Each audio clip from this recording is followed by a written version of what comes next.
Welcome to Rides Reborn. This is our first ever video and a rebuild.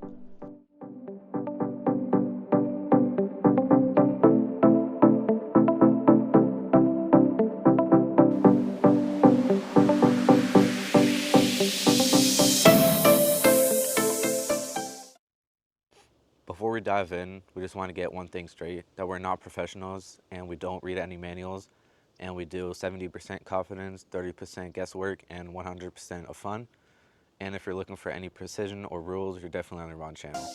We recently bought this flood damaged 2018 M3 Competiton. As you can see here on the side, it looks like it has a big scratch, and we were all shocked because it didn't have it on any of the pictures at the auction. And since they carry the cars with forklifts at the auction, we thought that they scratched the car up with the forklifts, but at the end it was just some dirt, but we still don't know how it got there. We wanted to show some of the unloading process and some of the process which we made on our first day of having the car.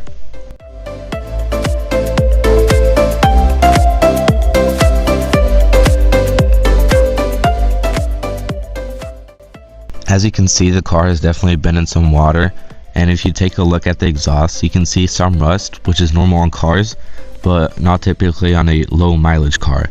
The rust is mostly at the bottom of the exhaust because that's where the water drips down, but besides that, everything else doesn't look too bad so far.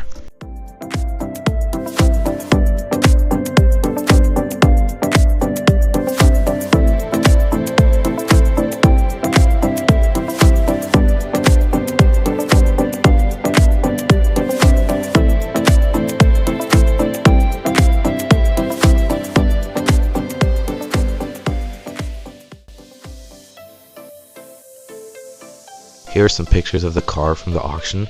It looked like it was in a good condition and the water line wasn't high enough for it to go into the engine or for it to go into the main ECUs.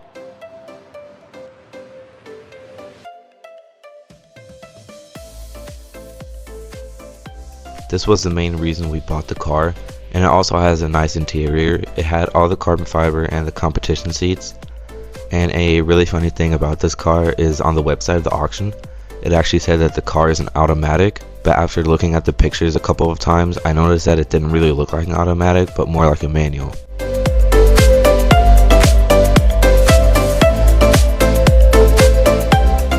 The engine bay also looked very clean.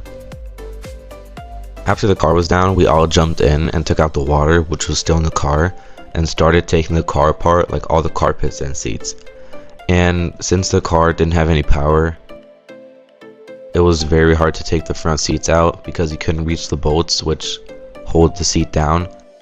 On the first day, we only managed to get out the driver's seat but not the passenger front seat.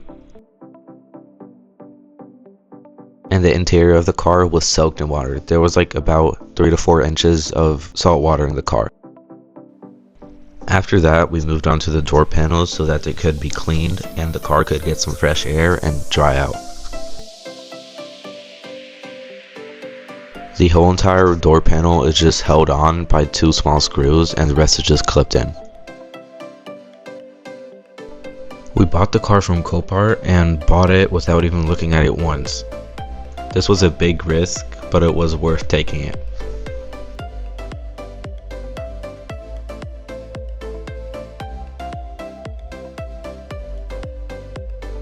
As you can see, first you have to pry off the leather handle, but make sure to be careful to not scratch anything up, and then take 2 screws off to remove the whole door panel.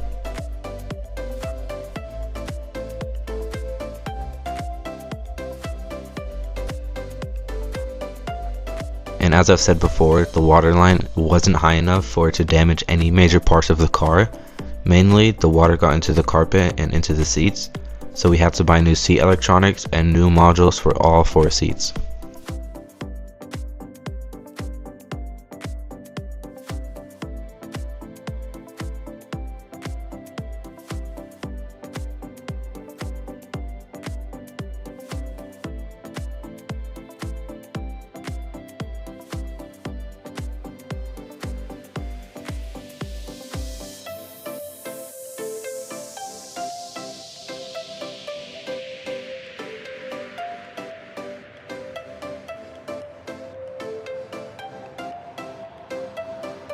would also recommend to use a magnetic bit so you can make your life easier with taking out the screws.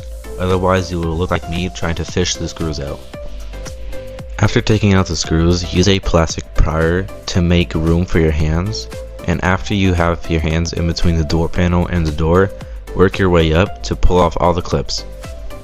The top part will still be connected because the seal for the window is still clipped in, and to take it out, just pull the door panel away from the door. It took us a while to get all the door panels off, but after a while we got them all off, and after getting them off, the only thing you have to do is take off all the wires. It looks like an easy job, but pulling out these small wires is harder than you think when you only have one hand available.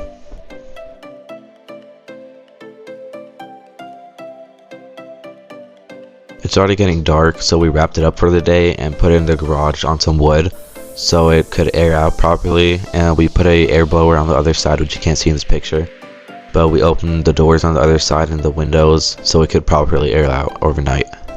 Thank you for watching, and I hope you liked this video. It would be amazing if you would like and subscribe, and we will see you in the next video. Drive safe and stay tuned.